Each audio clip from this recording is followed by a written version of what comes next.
మహబూబాబాద్ జిల్లా కేంద్రంలోని నడిగడ్డ ముదిరాజ్ సంఘం భవనంలో మహబూబాబాద్ పట్టణానికి చెందిన మత్స్య పారిశ్రామిక సహకార సంఘం సభ్యులు మీడియా సమావేశం నిర్వహించారు. ఈ సందర్భంగా వారు మాట్లాడుతూ ఇటీవల కురిసిన భారీ వర్షాలకు మత్స్య పారిశ్రామిక సంఘం ఆధ్వర్యంలో మహబూబాబాద్ పట్టణంలోని 11 చెరువులలో చేప పిల్లలను పెంపకానికి పోయడం జరిగిందని, అకాల వర్షాలతో చెరువులో వరద ఉధృతి అధికంగా వచ్చి చేపలన్నీ కొట్టుకుపోయాయని, దీనిపై ఆధారపడి జీవనం సాగిస్తున్న సుమారు 900 మత్స్యకార కుటుంబాలకు నష్టం వాటిల్లిందని, ప్రభుత్వం మత్స్యకార కుటుంబాలను ఆదుకోవాలని విజ్ఞప్తి చేశారు.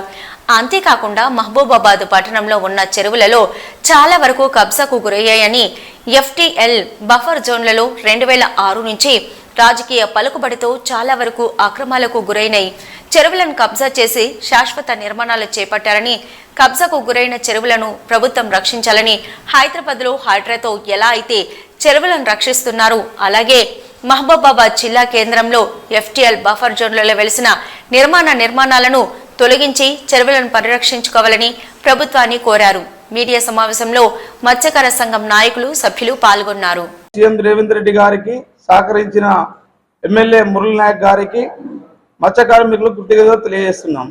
మన 11 చెరువులు ఉన్నాయి. ఈ 11 చెరువుల లోపల చెరువు శిఖార్లు, FTL బఫర్ జోన్లు అన్ని ఆక్యుపై చేశారు. రాజకీయ దీంట్లో మేము పోయి సంబంధించిన వివరాలు రాసి ఇరిగేషన్ డిపార్ట్మెంట్కు అండ్ రెవెన్యూ డిపార్ట్మెంట్కు మరియు కలెక్టర్ గారికి కూడా ఇచ్చాము. చాలాసార్లు ఇచ్చి కొందరి దగ్గర పోయి గొడవలు కూడా పెట్టుకుంటే వాళ్ళు రాజకీయంగా మమ్మల్ని బెరియటం కూడా జరుగుతుంది. ఇంకోటి ఏంటంటే మేము కొందరి దగ్గర పోయి గట్టిగా నిలదీస్తే మా సభ్యులను కూడా చెప్పుకుంటాం, మీ వాళ్ళు డబ్బులు అడుగుతున్నారు మమ్మల్ని అని చెప్పి ఇట్లా బెదిరిస్తారని చెప్పి ఆ విధంగా కూడా మమ్మల్ని అడ్జేస్తున్నారు. మా యొక్క ముఖ్యంగా డిమాండ్ ఏంటంటే ప్రతి ఒక్క చెరువు దగ్గర FTL బఫర్ జోన్లు అనేది గవర్నమెంట్ వాళ్ళు మాకు ఏర్పాటు చేసి అద్దులు పెట్టి మరి ఆ ఆక్యుపై చేసిన వాటి ప్లేస్లలో ఇల్లు కట్టిన వాళ్ళని తీపిచ్చి మాకు అన్ని అద్దులు ఏర్పాటు చేస్తే బాగుంటుందని ఒక మనవి. నెక్స్ట్ ఈ మొన్న పడ్డ వరదలకు మొత్తం చాపిల్లలన్నీ పోయాయి, మా జీవనోపాధి కూడా కోల్పోయాము. మొన్న బంధం చెరువు అలుగు కూడా మన ఇరిగేషన్ వాళ్ళు తీసిలా లేకపోతే బయట వాళ్ళు కూలగొట్టిలా, కానీ అలుగు కూడా కూలగొట్టారు. నెక్స్ట్ జానల చెరువు కూడా కొద్దిగా కూలగొట్టిలని తెలిసింది. ఇవన్నీ కొంచెం వీటి విషయంలో కొంచెం గవర్నమెంట్ వాళ్ళు కొంచెం మన ఇంట్రెస్ట్ పెట్టి కొంచెం శ్రద్ధ తీసుకొని మాకు కొంచెం న్యాయం చేస్తారని చెప్పి ఆలోచిస్తున్నాం.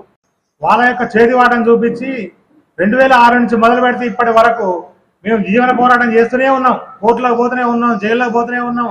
ఆ సమస్య ఇంతవరకు పరిష్కారమైన మార్గం కనబడలేదు. కాకపోతే మొన్న 1వ తారీఖు నాడు తన గౌరవ ముఖ్యమంత్రులు శ్రీ రేవంత్ రెడ్డి గారు వచ్చి మన పరిస్థితి చూసి, మహబూబాబాద్ పరిస్థితి కానీ ఇతర జిల్లాల పరిస్థితి కానీ చూసి తను ఏం చెప్పిండంటే నాలాల పైన కానీ దీనిపై ఇతర మునిగిపోయిన చెరువుల పరిధిలో కానీ వీటన్నిటిని హైదరాబాద్లో ఉన్న హైడ్రా లాగా మహబూబాబాద్లో మాటలాగా చేసి మాకు మేలు చేస్తాడని ఫ్యూచర్లో దీనిపైన బతికే 900 కాకుండా 1500, 2000 మంది కుటుంబాలు బతుకుతా ఉన్నారు. వాళ్ళందరికీ కూడా జీవనాధారం అయ్యి ఇతరత్ర మహబూబాబాద్ మొత్తం ప్రశాంతంగా ఉండగలిగేందుకు ఆయన శ్రీ రేవంత్ రెడ్డి గారు సిఫారసు చేసి మాకు సమస్యలు పరిష్కారం చేస్తాడని మేము ఎదురు చూస్తూ 11 చెరువులు కుంటలు కలిపి 11 ఉన్నాయి మొత్తం. వీటిలల్లా జీవనోపాధి కింద 900 మంది ఇప్పటి వరకు మత్స్యకారులు బతుకుతారు, కుటుంబాలు బతుకుతాయి. అయితే ఈ మధ్యలో ఏమైందంటే ఇప్పుడు కాదు 2006 నుంచి కొందరు రాజకీయవేత్తలు, కొందరు దళారులు కలిసి నిజాం చెరువు చుట్టుపక్కల ఉన్న బఫర్ జోన్లు, FTL జోన్లల్లా మట్టి పోసుకొని వాళ్ళకి నచ్చినట్టు వాళ్ళు అమ్ముకొని బతుకుతారు. ప్లస్ ఆయనకు ఒక వ్యక్తి 1100 గజాల కింద షెడ్ వేసుకున్నాడు, మిగిలిన భూములన్నీ అమ్ముకున్నాడు. ఏమనంటే రాజకీయ పార్టీలని మాకు వాళ్ళు సపోర్ట్ ఉన్నారు, వీళ్ళు సపోర్ట్ ఉన్నారు మాట్లాడతారు. అట్లనే ఈ కొత్త ఇప్పుడు మాకు వేరే చెరువు ఉన్నాయి, జానాల చెరువు కానీ, గుళ్ళకుంట కానీ, మన బంధం చెరువు కానీ, ఈ చుట్టుపక్కల కూడా రాజకీయవేత్తలు, దళారులు కలిసే మట్టి పోసుకొని ఇల్లు మొత్తం ఆక్రమించుకున్నారు. ఆ మొత్తం ఇల్లు మట్టి పోసి మొత్తం మట్టిని దగ్గర చేసేసుకొని మొత్తం చెరువు చుట్టూ ఇల్లు వేసుకుని బతుకుతారు. మేము పోయి అడుగుదామంటేనేమో మా మీద లేనిపోని కంప్లైంట్లు, మీరు లంచాలు తీసుకుంటారని మాట్లాడతారు. మరి మేము అనేది ఏంటంటే ఆ లంచాలు తీసుకునేటోళ్ళు ఎవరో వాళ్ళ పేర్లు బయట పెట్టాలి, వాళ్ళైనా బయట పెట్టాలి, తెలిసిన వాళ్ళు ఇంకెవరైనా ఉంటే బయట పెట్టాలి. ఈ మధ్యలోనే మేము నిజాం చెరువు మధ్యలో నక్లెస్ రోడ్డు తీపించినామని చెప్పి ఒక వార్త వచ్చిండే. అది ఎవరు తీసారు? హైకోర్టు ద్వారా మేము పోయినందుకే అది తీపిచ్చిండ్రు. కానీ దాంట్లో చేసిన తప్పిదాలు ఎవరు, ఆ దొంగలు ఎవరు అనేది కూడా బయట పెట్టాలని కోరుకుంటాను. ఈరోజు మహబూబాబాద్ జిల్లా కేంద్రంలోని మత్స్య కార్మికుల సొసైటీ ముదిరాజుల సంఘం ఆధ్వర్యంలో రౌండ్ టేబుల్ సమావేశం నిర్వహించారు. రౌండ్ టేబుల్ సమావేశం యొక్క ముఖ్య ఉద్దేశం చాలా మంచి సమస్య, కీలకమైన సమస్య, ప్రధానమైన సమస్య. ఈ జిల్లాలో చెరువులు కుంటాలు మొత్తం 11 ఉన్నాయి. ఈ చెరువు కుంటల మీద ఈ ముదిరాజులు, ఈ మత్స్య కార్మికులు 1000 కుటుంబాలకు పైన బ్రతుకుతున్నారు, జీవిస్తున్నారు. మన ముఖ్యమంత్రి గారు రేవంత్ రెడ్డి గారు హైదరాబాద్ లో హైడ్రాను తీసుకొచ్చినందుకు మన ముఖ్యమంత్రి గారికి ధన్యవాదాలు. అదేవిధంగా మన మానకోట శాసనసభ్యులు డాక్టర్ మురళీ నాయక్ గారికి ఈ వేదిక తరపున ప్రత్యేక అభినందనలు, ధన్యవాదాలు తెలియజేస్తున్నా. ఈ హైడ్రా టైపే మానకోటలో మోడ్రన్ తీసుకురావాలని ఫస్ట్ ఆఫ్ ఆల్ ఈ మానకోట జిల్లాలో ప్రెస్ మీట్ ద్వారా ఇచ్చిందే లంబాడి హక్కుల పోరాట సంఘం. కొంతమంది దళారులు, కొంతమంది రాజకీయ నాయకుల ముసుగులో ఉండి మొత్తం ప్రభుత్వ భూములను ఆక్రమించుకొని, చెరువులు కుంటాలను ఆక్రమించుకొని లక్షల రూపాయలు, కోట్ల రూపాయలు దండుకుంటా ఉన్నారు. ఒక ప్రధాన కీలకమైన లీడరు గతంలో టిఆర్ఎస్ లో ఉండి, టిఆర్ఎస్ అధికారంలో ఉన్నప్పుడు ఈ చెరువులు కుంటాలను 15 ఎకరాలకు పైగా ఆక్రమించుకొని మొత్తం ప్లాట్లుగా చేసుకొని మొత్తం లక్షల రూపాయలు, కోట్ల రూపాయలు దండుకున్నాడు.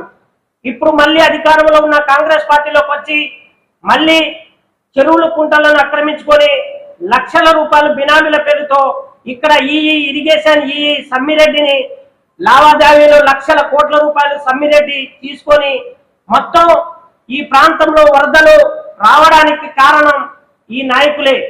ఈ కుంటలను రక్షించాల్సిన, ఈ చెరువులను రక్షించాల్సిన అవసరం ఈ మానకోట ప్రజలకు ఉంది. అవినీతిని అంతం చేయాల్సిన బాధ్యత ఈ మానకోట ప్రజలకు ఉంది. ప్రియమైన మిత్రులారా, కోవిడ్ చూశాం మనం. లక్షల కోట్ల, వేల కోట్ల రూపాయలు సంపాదించుకున్న వాళ్ళు కోవిడ్లో చచ్చిపోయారు. మీరు ఎన్ని కోట్లు సంపాదించినా ప్రకృతి పెట్టుకుంటే ప్రకృతి మిమ్మల్ని నాశనం చేస్తుందని ఈ సందర్భంగా మేము తెలియజేస్తున్నాం. అదేవిధంగా నిజాం చెరువు, గుండ్లకుంట, జగన్నాథ చెరువు, బంధం చెరువు, కంబాల చెరువులలో నాలలో భూమిలో రాత్రికి రాత్రే అక్రమంగా నిర్మాణాలు కొనసాగుతున్నాయి. తక్షణమే ఈ జిల్లా అధికారులు, రెవెన్యూ అధికారులు, ఈ జిల్లా కలెక్టరు, ప్రియమైన ఈ జిల్లా ఎస్పీ గారు తక్షణమే ఎవరైతే ఈ భూములను ఆక్రమించుకున్నారో, ఈ లేఅవుట్ FTL బఫర్ జోన్లలో ఎవరైతే ఇళ్లు నిర్మించుకున్నారో వాళ్ళపై వెంటనే చర్యలు తీసుకోవాలని మా లంబాడి హక్కుల పోరాట సంఘం పూర్తిగా డిమాండ్ చేస్తుంది.